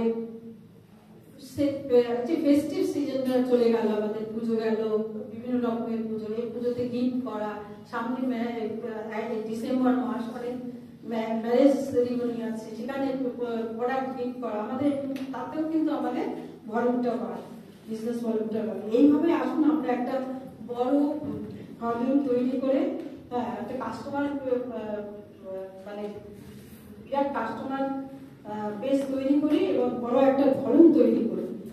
লাগাতার এই যে কাজগুলো আমরা কিন্তু লাগাতার করি। এই লাগাতার কাজ করতে করতে আমাদের অনেক সময় কি হয়, অনেক কথা শুনতে হয়, বিশেষ করে মেয়ে, এবং মনের মধ্যে একটা অনেক সময় নেগেটিভিটি তৈরি হয়। হ্যাঁ, আবার একটু এগোনোর পরে আমাদের মধ্যে কমপ্লেসেন্ট এসে যায়, আমরা একটু সেখানে একটু বিরতি, হ্যাঁ ঠিক আছে তো আবার একটু ঠিক আছে পরের মাস থেকে আবার কি হয়, চলতে চলতে অনেক সময় অনেক রকমের ইগো এসে যায়। হ্যাঁ, তো এইগুলো হচ্ছে আমাদের ফ্রি র্যাডিক্যালস। হ্যাঁ, এই ফ্রি র্যাডিক্যালস গুলোকে একটা সাইডে রেখে ট্যাক্টফুলি আমরা এগিয়ে যাব। কিন্তু এই ফ্রি র্যাডিক্যালস গুলোকে মানে ইয়ে করতে গেলে, ট্যাক্টফুলি এড়াতে গেলে আমাদের কিছু অ্যান্টিঅক্সিডেন্টের দরকার হয়। এই অ্যান্টিঅক্সিডেন্ট গুলো কি হয়েছে যে দিনের শেষে একটা সুন্দর ভালো পজিটিভ মেন্টাল অ্যাটিটিউডের বই পড়বো, তারপরে একটা বিজনেসে সাকসেসফুল লোকের একটা ভালো স্টিমিং শুনবো, তারপরে অফলাইন অনলাইন এই মিটিং গুলো আপলাইনের বা গ্র্যান্ড আপলাইনের মিটিং গুলো অ্যাটেন্ড করবো, তাহলে কিন্তু নিজেদেরকে পজিটিভ রাখতে পারবো, মোটিভেটেড রাখতে পারবো, আর ড্রিমটাকে সবসময় ফোকাস করতে পারবো। আর আপনারা আমাদের ড্রিম ফুলফিলমেন্টের জন্যই কিন্তু আমরা এই বিজনেসটা করছি। সুতরাং সেইটা যেন আমরা কোনো ডিফোকাস না হয় কিছুতে। এইভাবে আসুন আমরা কাজ করি সকলে মিলে, আর একটা বড় ফলন তৈরি করে আমরা সাকসেসের দিকে এগিয়ে যাই। আর একটা কথা আমি বলবো যে দেখুন, আমরা যে একটা অসাধারণ এলওএসে বিলং করছি এবং টোটাল লাইন অফ স্পন্সরশিপের জন্য আমরা কিন্তু ভীষণ প্রাউড ফিল করছি। তেমনই যে আমরা এমন কিছু কাজ করব অনেস্টলি, এথিক্যালি, যে আমরা সাকসেসফুল হব, সেটা যেন আমরা মানে পুরো সিস্টেমে থেকে আমরা কাজগুলো করি, তাহলে আমাদের কাজের জন্য কিন্তু আমাদের আপলাইনরা প্রাউড ফিল করবে। এই কথাটা কিন্তু আমাদের সবসময় মনে রাখতে হবে। তো আসুন সবাই মিলে বিজনেস করি, সাকসেসফুল হই, একটা সুন্দর লাইফস্টাইল এনজয় করি। Thank you, wish you all the best. আমরা সকলেই আমাদের এলওএসের জন্য প্রাইড ফিল করি, একদমই তাই, উচিত তাই। কারণ অ্যামওয়ে টপ এক্সিকিউটিভরাই বলে যে ইন্ডিয়ার বিগেস্ট এলওএস হচ্ছে আমাদের এই এডিএসডি। আর আমি তো বলেছি শুধু বিগেস্ট সংখ্যায় না, মোস্ট এথিক্যাল, মোস্ট ইউনাইটেড এবং এক্সাইটেড এলওএস হচ্ছে এই এডিএসডি এলওএস। সো আমরা প্রত্যেকে অবশ্যই একটা গর্ব অনুভব করবো, কিন্তু এবার আমার জায়গাটা আবার একটু আলাদা। আমি যেটা ফিল করি আপনাদের সাথে বলি যে আমরা এমন কিছু করব যার জন্য আমাদের আপলাইনরা আমাদের জন্য গর্ববোধ করবে। Are you with me? নিজেদের জন্য একটা জোরদার হাততালি। কেন হাততালিটা চেয়েছিলাম বলি, মানে আপনারা আপনাদের নিজেদেরকেই হাততালি দিলে। মনে পড়ে গেল বহু আগের একটা মিটিং, সেই মিটিং এ তোমার অসিতাবদা সেই মিটিং এর স্পিকারকে এয়ারপোর্ট থেকে নিয়ে এসেছেন হলে। হলটা আমাদের দক্ষিণ কলকাতার উত্তর মঞ্চ, বর্ষার দিন, প্রচন্ড বৃষ্টি, সে হলের সামনে প্রায় হাঁটুর সমান জল, এবং স্পিকার হিসাবে এসেছিলেন পল মিলার। তো আর সেদিনও প্রচন্ড বৃষ্টির জন্য লোক সংখ্যা কম ছিল হলে। যদি ভুল না করি সংখ্যাটা এরকম 43 কিংবা 46 হবে, অসুবিধা বোধ। তো আজকে কিন্তু সেই 43 জন 46 জন যাই সংখ্যাটা হোক, তারা কেউ স্যাফায়ার পিনের নিচে নেই, প্রত্যেকে হচ্ছে স্যাফায়ার সেলিব্রিটি। আজকেও যে অডিয়েন্সটাকে আমাদের সুযোগ হলো অ্যাড্রেস করার, বা আমরা করছি, তো যদিও টাইমটা একদম আইডিয়াল টাইম নয়, মানে এখন যেরকম যা জব প্রেশার, তাতে একটু আর্লি বেরিয়ে আসা খুব কঠিন একটা মিডডে, কিন্তু আপনারা যারা এসছেন তারা কিন্তু সেই উত্তম মঞ্চে সেই অডিয়েন্স। ওকে, তো আমি খুব সংক্ষেপে এবার পরের কথাগুলো বলি, যেটা আমাকে আপনাকে সবাইকে অ্যাট্রাক্ট করবে, সেটা হচ্ছে আমাদের বিজনেসের নেচার অফ ইনকাম।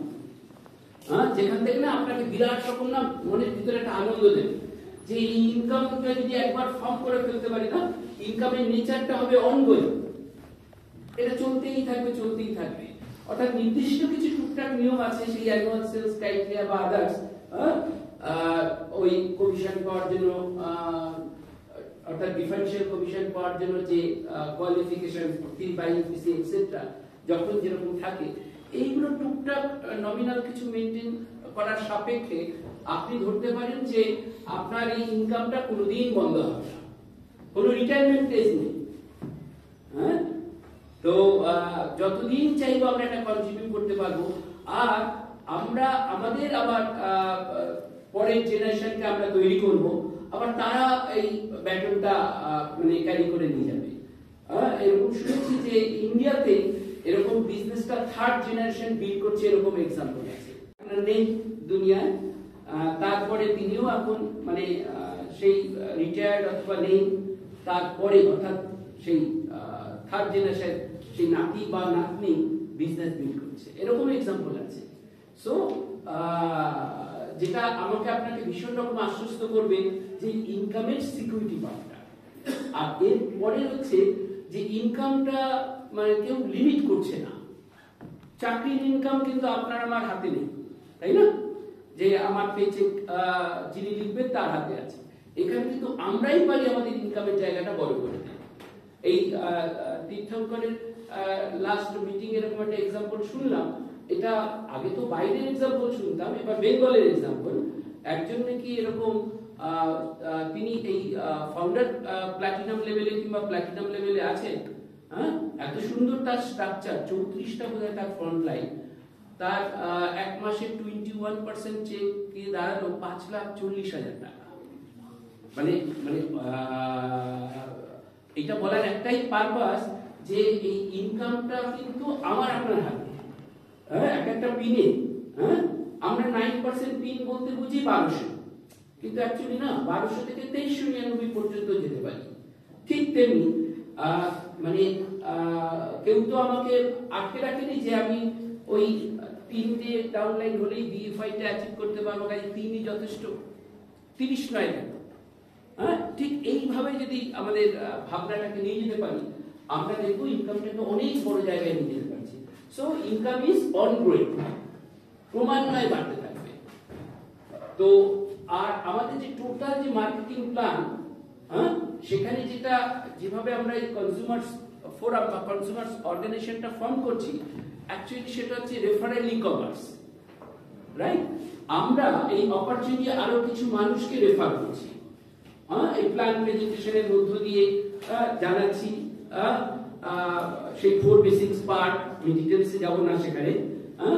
তো কিন্তু অ্যাকচুয়ালি আমার আপনার রেফারেন্সে যারা জয়েন করছে, অর্থাৎ আমার আপনার স্পন্সরশিপে যারা জয়েন করছে, তারা যে কাজটা করছে সেখান থেকে আমি আপনি একটা বেনিফিট পাই, এটাকে যদি রেফারেন্স বেনিফিট বলি, কনভেনশনালি অনেক প্রতিষ্ঠানে এরকম রেফারেন্স এর মধ্যে দিয়ে মার্কেটিংটা হয়। যে দেখবেন কোন একটা নতুন এরকম রেসিডেন্সিয়াল অ্যাপার্টমেন্ট হয়েছে, আপনি একটা ফ্ল্যাট সেখানে বুক করেছেন, ওখানকার যে সেলস এক্সিকিউটিভ আছে আপনাকে অফার দেবে যে আপনার পরিচিতদের জানান, প্রয়োজনে এক্সট্রা বসিয়েও দিয়ে দেবে। আমাকে দিয়েছিল, তাই আমি সেই অভিজ্ঞতা থেকে বলছি যে জানান আপনার পরিচিত যদি কেউ এখানে ফ্ল্যাট বুক করে, অটোমোবাইল শোরুম থেকেও প্রপোজাল আসে, কোথাও 2 হুইলার কি 4 হুইলার কিনছে, আপনার রেফারেন্সে যদি অন্য কেউ ওই আউটলেট থেকে গাড়ি কেনেন, আপনি তার জন্য একটা প্রাইস বেনিফিট পাবেন। কেমন? সো এটা তো হয়েই থাকে, কিন্তু আমি যেটা বলতে চাইবো যে অ্যামওয়ে এই মার্কেটিং প্ল্যানের যে রেফারেন্সিয়াল বেনিফিট সেটা হচ্ছে মানে অনেক ঊর্ধ্বে। আমি দুর্গাকে রেফার করলাম, দুর্গা গাড়ি কিনলো, আমি কমিশন পাবো, রাইট? দুর্গা রেফার করলো শিখরকে, রাইট? তো এবার শিখর যখন মানে গাড়ি কিনবে, তখন কিন্তু বেনিফিটটা সেই কোম্পানি দুর্গাকেই দেবে, আমাকে আর দেবে না, যদিও আমার মাধ্যমেই কিন্তু শিখরকে পাওয়া গেছে। ট্রু আর ফলস? সত্যি তো, তাই? অ্যামওয়ে কিন্তু এই কথাটাই মাথায় রেখেছে। অ্যামওয়ে বলছে যে আজকে তোমার রেফারেন্সে যতজন মানুষ জয়েন করবে, তাদের অ্যাক্টিভিটির উপরে তোমার একটা বেনিফিট থাকবে। তুমি তাদের কোচ, গাইড, তুমি তোমার কারণেই তারা আজকে আমাকে এই বিজনেসটা দিচ্ছে, তাই? এবার ওই রেফারেন্স থেকে যখন ফার্দার রেফারেন্স আসবে, যেমন মার্কেটিং প্ল্যানে ধরুন আপনার 6টা ফ্রন্ট লাইন, আর ধরে নিন তাদের আবার এক একজন থেকে 4টে করে ফ্রন্ট লাইন হয়েছে, এটা আরবিট্রারি একটা এক্সাম্পল হিসেবে নিই। এই যে 6 জনের রেফারেন্স থেকে 24 জন এলো, এই 24 জনের অ্যাক্টিভিটির উপরে তো আমরা বেনিফিটেড। এখানেই বা থামি কেন? ফার্দার যখন আবার রেফারেন্স আসবে, 24 জন থেকে যখন রেফারেন্স আসবে, রেফারেন্স তার রেফারেন্স তার রেফারেন্স তার রেফারেন্স, কোথায় শেষ? শেষ নেই। মানে ইনকামটা হচ্ছে লিমিটলেস, আনলিমিটেড ইনকাম পটেনশিয়াল। এইগুলোকে আমাকে আপনাকে না ভালো করে বুঝতে হবে, তখনই আমরা বুঝতে পারবো আমার হাতে বন্দুক আছে না লাঠি আছে। এটা অসিত আমাদেরই কথা। বলছে দেখো তোমার হাতে একটা বন্দুক দেওয়া আছে, তুমি জঙ্গলে গেছো, রিসেন্টলি কৌশিক সুবা জঙ্গল ঘুরে এলো, মানুষ ন্যাশনাল পার্ক। তো এইবার কেউ কেউ ওই বন্দুকটাকে না লাঠি হিসাবে ব্যবহার করবে। ওই একটা গন্ডার এসছে, গন্ডারটাকে লাঠি দিয়ে মানে আটকাতে চাইবে, কিংবা বাঘ আসছে লাঠি দিয়ে মারতে চাইবে।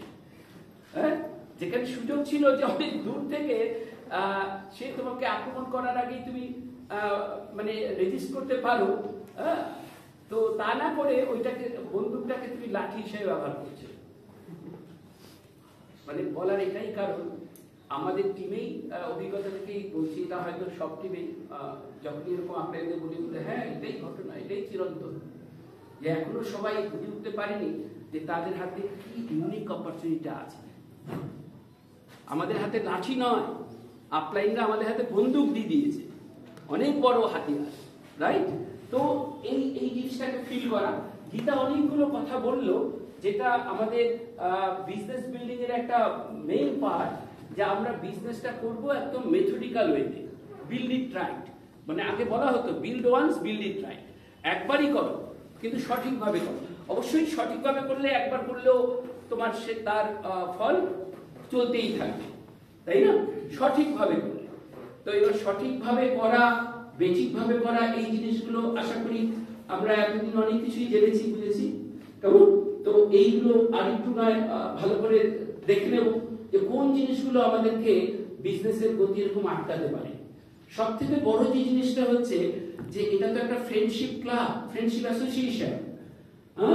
এমন কিছু আমি করব না যে কারণে না এই বন্ধুত্বে চিন্তা হবে।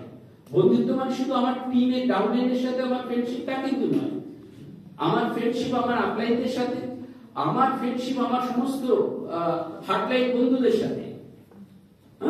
কারণ আমি এগোতে চাই, তো এগোতে চাই বলেই মানে ওই মানে কাউকে মারিয়ে চলে গেলাম, মানে কাউকে আহত করে ডিস্টার্ব করে আমি এগিয়ে যাচ্ছি, এটা তো সঠিক পথ হতে পারে না।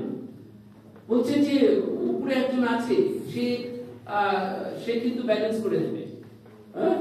মানে আজকে আপনি যদি ভালো কাজ করি, যদি এখন মনে করি কই এত তো ভালো কাজ করছি, সেই অনুপাতে তো ভালো রেজাল্ট আসছে না, বিশ্বাস রাখুন একজন আছেন, তিনি সঠিক সময়ে সঠিক পুরস্কারটা আমাদের হাতে তুলে দেবে, যেটাকে আমরা বলি গড স্টার।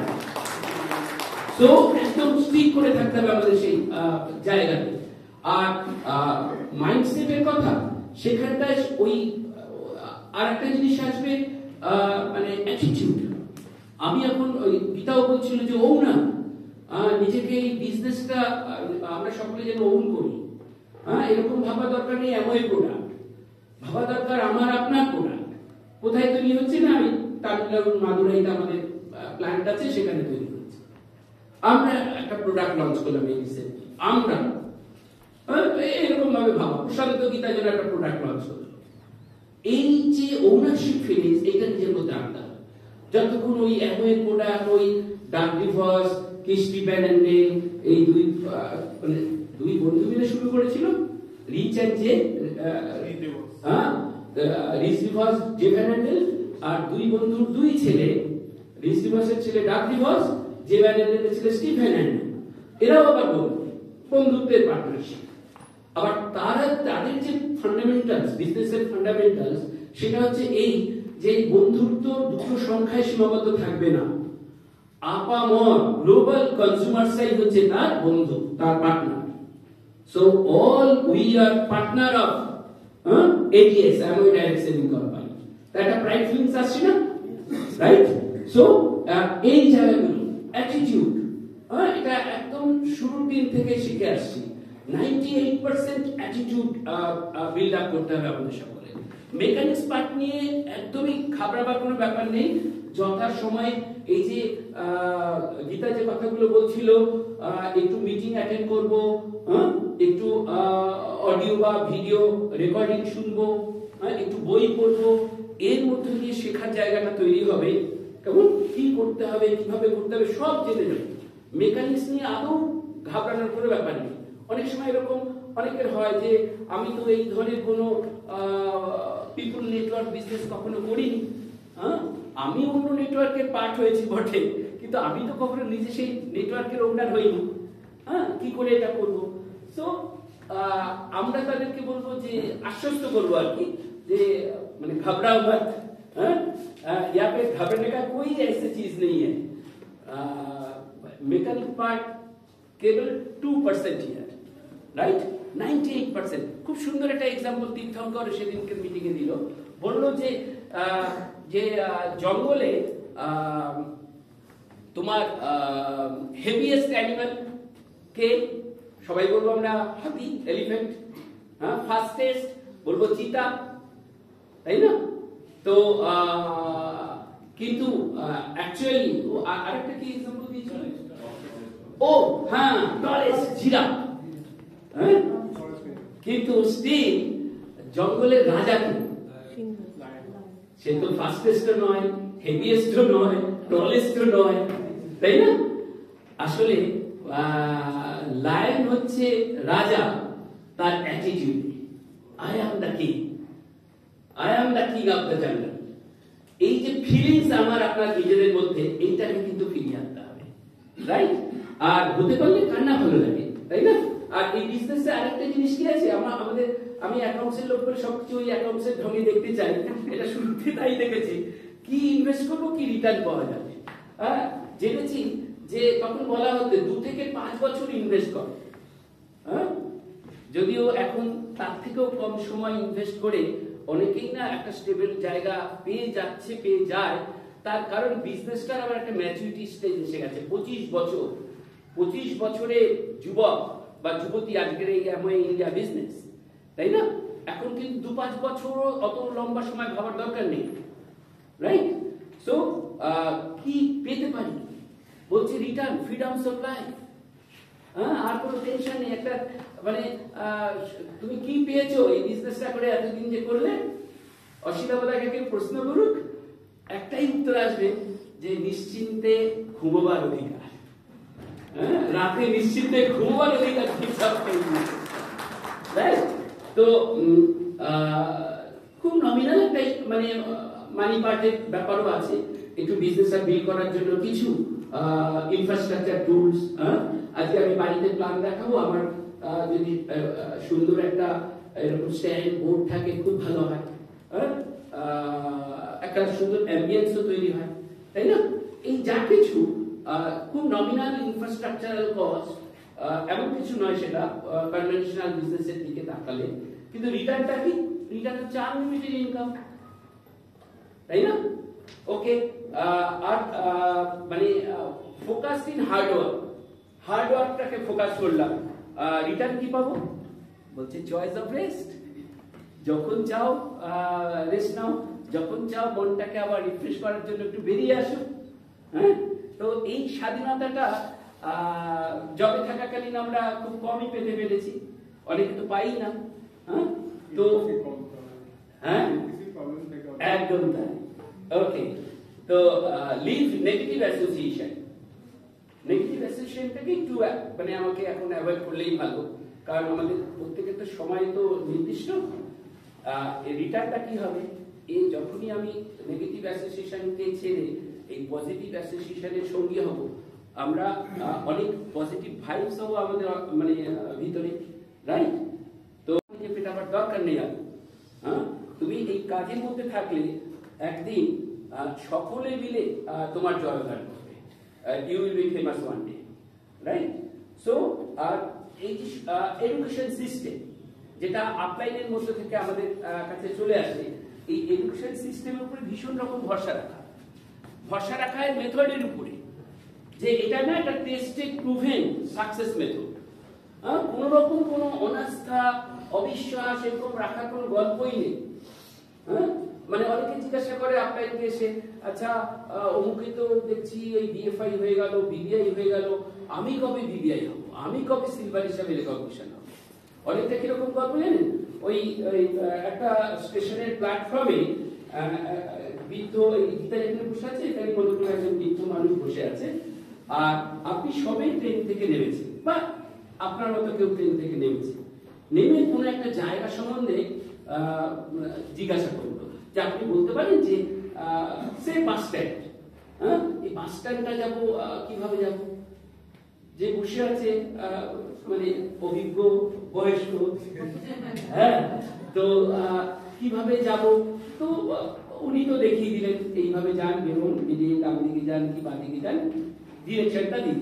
হ্যাঁ, কত সময় লাগবে ওখানে পৌঁছতে, আবার কত সময় লাগবে? এইবার তো উনি আর কোনো কথা বলছেন না, চুপচাপ আছেন। তো অনেকক্ষণ এরকম বারবার বলে বিরক্ত হয়ে ওই যখন ওই ভদ্র যখন চলতে শুরু করলো, এইবার পিছন থেকে ওই চেয়ারে বসে থাকা মানুষটি বলল 5 মিনিট লাগবে। বলে আপনি জানতেন 5 মিনিট লাগবে? এতক্ষণ ধরে আপনাকে জিজ্ঞাসা করছি, আপনি এতক্ষণ বলতে পারলেন না? কি অসুবিধা হচ্ছিল বলতে? তখন ওই মানুষটির উত্তর হলো যে, ভাই এতক্ষণ তো তুমি একটা জায়গায় দাঁড়িয়েছিলে, যখন তুমি চলতে শুরু করলে তোমার চলার গতি থেকে আমি বুঝে নিতে পারলাম এই গতিতে যদি তুমি চলো তাহলে জাস্ট 5 মিনিট লাগবে। ঠিক তেমনি ভাবে এরকম আমাদের আপলাইনও বলে দিতে পারে আমাদের ওয়ার্ক এথিক্স দেখে, আমাদের ওয়ার্ক স্পিড দেখে, যে জয়েন করার এরকম 4-5 মাসের মধ্যে আপনি 50% যেতে পারেন কি 80% যেতে পারেন। Speed of work, right? So আর আরেকটা জিনিস যেটা, সেটাও কিন্তু ওই যেহেতু এটা একটা টিম গেম, এটা ভীষণ রকম জরুরি যে মানে নিজেকে না সকলের মধ্যে বিলিয়ে নেওয়া। আমি সমস্ত আপলাইনদের এটা দেখেছি, কি মানে সাকসেসফুল ক্রস লাইনদের দেখেছি, যে তারা কখনো নিজেকে ফোকাস করে না, তারা ফোকাস করে তাদের টিমমেটসকে, যে ইউ ফার্স্ট মি সেকেন্ড। হ্যাঁ, তোমরা মানে আমরা তোমাদের জন্য, ব্যাপারটা এরকম। ঠিক দেখুন না, এই যে স্ট্রাকচারটা দেখাচ্ছি, এই এক্সাম্পলেই দেখুন যে আপনি এই 6 জনকে যদি আপনি অন্তত 100 পয়েন্ট ব্যবসা করা শেখাতে পারেন, যে হাউ টু ডু 100 পয়েন্ট, যে কিছুটা তো আমাদের দৈনন্দিন কনজাম্পশনেই লেগে যাবে।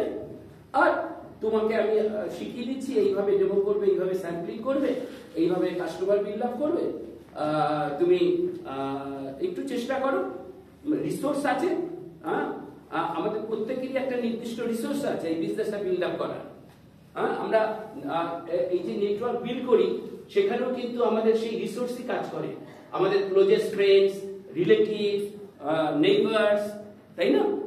এখান থেকেই যেমন হয় ওই রিটেলিং এর জায়গা ওইখান থেকেই হবে। কোনো অজানা লোকে কাছে গিয়ে সেই প্রথাগত সেলস পার্সনের মতো করে আমাদের দরকার নেই রিটেলিং করার। আমরা অ্যাকচুয়ালি মানে বলা হয় যে আমরা তো প্রোডাক্ট সেল করি না, আমরা শেয়ার করি আমাদের ভালো লাগা, right, good feeling, experience, skill. তো যাই হোক, তো এই 6 জন যদি 100 পয়েন্ট করে আপনি কিন্তু বাই ডিফল্ট 6% উঠে গেছে। আবার ভাবুন এই 6 জনকে আপনি 3%-এ তুলে আনার কথা ভাবলেন, 200 পয়েন্ট করে যেন সবাই করে, সবাই যেন 3% কমিশন ব্র্যাকেটে পৌঁছয়। এই দেখলেন আপনি 9%-এ পৌঁছে গেছে, 9% BFI, 11.25% আপনার ইন্টারেস্ট, এই কমিশন, রাইট? তো সেম, মানে অর্থাৎ ডাউনলাইনকে যদি আমরা তুলে আনার চেষ্টা করি, আমরা আপলাইনরা অটোমেটিক করব, কে আমাদের আটকে রাখবে, তাই না? সো মানে কাজটাই হচ্ছে যেন কি করে আমরা টিমকে গ্রুম করতে পারি, এডুকেট করতে পারি। অসিতা বলা সুভাষিত দ্বারা বলতেন যে নতুন জয়েন যারা করছে এখন মানে তুমি তোমার যতটা আর কি এবিলিটি, যেটুকু সময় তুমি দিতে পারো সেই অনুযায়ী তুমি স্পন্সর করো, নাম্বারটা লিমিট রাখো, কারণ এবার তাদেরকে গ্রুম করতে হবে। তারা যাতে কোনো নেগেটিভের মধ্যে না যায় একটা বেড়াও দিতে হবে, রাইট? নতুন চ্যানেল যাতে ওই নষ্ট না হয় কোনোভাবে, আমরা যেমন বেড়া দিই এখানেও বেড়া দিতে হবে, প্রোটেক্ট করতে হবে। অর্থাৎ সেই গ্র্যান্ড ওপেনিং বলি বা সেই ডিস্ট্রিবিউটরের সাথে আরো সখ্যতা তৈরি করে তাকে, অর্থাৎ আমার আপনার ভিতরে যা কিছু আপলাইন থেকে নলেজ এলো, ইনফরমেশন এলো, সেটাকে ধাপে ধাপে মানে একসাথে সব না, এটাই বলার উদ্দেশ্য যে ধাপে ধাপে তার মধ্যে ঢেলে নেওয়া, রাইট? সো আর 9 স্টেপস, ওটা কিন্তু আমার মনে হয় যে এক্সাক্ট একটা এই জিনিস আমরা ফুটবল মাঠে দেখি, 9 স্টেপসের যে মানে কার্যবিধি একদম ফুটবল মাঠে দেখি। কিরকম আমি আপনাদের কাছে শেয়ার করি, হ্যাঁ একটু সময় আছে তো শেয়ার করি এইভাবে যে মনে করুন 3 জন ওয়ার্ল্ড বেস্ট স্ট্রাইকারের কথা ভাবুন, ক্রিশ্চিয়ানো রোনাল্ডো কি মেসি কি নেইমার ইত্যাদি ভাবুন, রাইট? আমাদের বিজনেসে এরকম 3টে স্ট্রাইকার আছে, একটা হচ্ছে সেই 100% প্রোডাক্ট ইউজ, একটা হচ্ছে রিটেইলিং, আর একটা হচ্ছে প্ল্যানশোয়িং। এই 3টেই দেখবেন যে মেইন আমার আপনার বিজনেস বিল্ডিং এর অস্ত্র, অর্থাৎ এরা স্ট্রাইকার, এদের মানে যত ভালো পারফর্ম করবে তত আপনার গোল অ্যাচিভ হবে, তাই তো? গুড। কিন্তু ফুটবল খেলায় কি নিয়ম, ওই স্ট্রাইকাররা যাতে বল পেয়ে বেশি গোলে হিট করতে পারে এই জন্য নিচ থেকে অর্থাৎ মিডফিল্ডার তারা কি করে, বল পাস করে দেয়। মানে কোন টিম এরকম যদি আপনি বানান যে 3 জন নিয়েছেন মানে ওয়ার্ল্ড বেস্ট স্ট্রাইকার, আর বাকি খেলোয়াড় আপনার পাড়ার গরিব ছেলে না, গলিতে যে ফুটবল খেলে, রাইট? তো এবার এই ক্রিশ্চিয়ানো রোনাল্ডো কি মেসি কি নেইমার ওরা ওদের ধার অনুযায়ী কাজ করতে পারবে, ও তো বলই পাবে না, তাই না? অর্থাৎ 3 জন স্ট্রাইকারকে যদি ভালো খেলাতে হয় আপনার কিন্তু দরকার 3 জন আবার সেরা মিডফিল্ডার, তাই তো? বা লিঙ্কম্যান যেভাবে মানে আমরা বলে থাকি না কেন, এরা কিন্তু হচ্ছে ওই 3টে কাজ যেটা গীতা বলেছে, book reading, meeting attending and listening, streaming বা রেকর্ডিং আর কি কথায়, তাই না? অর্থাৎ এই 3টে কাজ যত ভালো করতে পারবো আমরা তত আসলে আমরা আগের 3টে খেলোয়াড়কে আমরা মানে শক্তিশালী করতে পারবো, তাই না? গুড। কিন্তু আবার প্রশ্ন হচ্ছে যে শুরু আমরা অনেক সময় করি, শেষ তো করে উঠতে পারি না, তাই না? অর্থাৎ বই পড়া শুরু করলাম, রেগুলার কোর্সে তো করি না, মিটিং কখনো সকল তা নয়। এখানে আবার একটু নিচে আরো 2টো এরকম প্লেয়ার রাখুন, half back player, right half back, left half back, যারা কিনা আপনার এই মিডফিল্ডারের কাছে বল পৌঁছে দেবে। বোঝাতে পারছি কিনা জানি না। হ্যাঁ, এই দুটো হাফব্যাকের জায়গায় আছে আমাদের দুটো অন্যতম হাতিয়ার আমাদের বিজনেসের টাস্ক। একটা হচ্ছে বি টিচেবল, বি অ্যাকাউন্টেবল। যত আমরা টিচেবল এবং অ্যাকাউন্টেবল হতে পারবো না, তত কিন্তু আসলে আমরা মাঝখানের এই তিনজনকে শক্তিশালী করতে পারছি। অবশ্যই এরাই সব না, একজনের কথা অবশ্যই বলতে হয়। মানে প্লেয়াররা যতটা দৌড়ে তার থেকে অনেক বেশি অ্যাংজাইটি নিয়ে সকলের উপরে নজরদারি রাখা, সকলের জন্য ছোটা, সাইড লাইনে দাঁড়িয়ে যিনি করেন কোচ, অর্থাৎ আমাদের বিরামের আপলাইন, রেসপেক্টেড আপলাইন, রাইট? তো সব সময় আমাদের ভাবা দরকার upline is or next to our parents. মানে আপলাইন যেভাবে আমাদের ভালো চায়, বাবা মা ছাড়া এর আগে কেউ কখনো এতটা ভালো আমাদের চায়নি। আগামী দিনেও হয়তো এরকম কাউকে পাবো না আমরা, তাই না? সো এই কিন্তু আপনার 9 কোর স্টেপস। অবশ্যই যে কোনো খেলায় ডিফেন্সের দরকার, কারণ মানে অপোনেন্টকে দুর্বল ভাবা আর ঠিক হবে না। সো আমাদেরও আছে, গোলকিপার আছে, রাইট ব্যাক আছে, লেফট ব্যাক আছে, অর্থাৎ কিনা আমাদের কার্ডিনাল রুল আছে, সেটা আমরা ফলো করে যাব, রাইট? তো এইটা করার মধ্য দিয়ে আমরা একের পর এক আমরা আমাদের স্বপ্ন পূরণের লক্ষ্যে পৌঁছে যাব, রাইট? 1 মিনিট আছে, ওকে। সো ভালো লাগছে কথাগুলো শুনে। হ্যাঁ, আমি কিন্তু আমার খুব কাছের বন্ধুদের কাছে আমাদের নিজেদের কথা শেয়ার করছি এই মাত্র, রাইট? আর আরেকটা কথা বলেই শেষ করবো, সেটা হচ্ছে যে আমরা কিন্তু one team, all we are one team, that is NCC. হ্যাঁ, one team, one vision, one mission.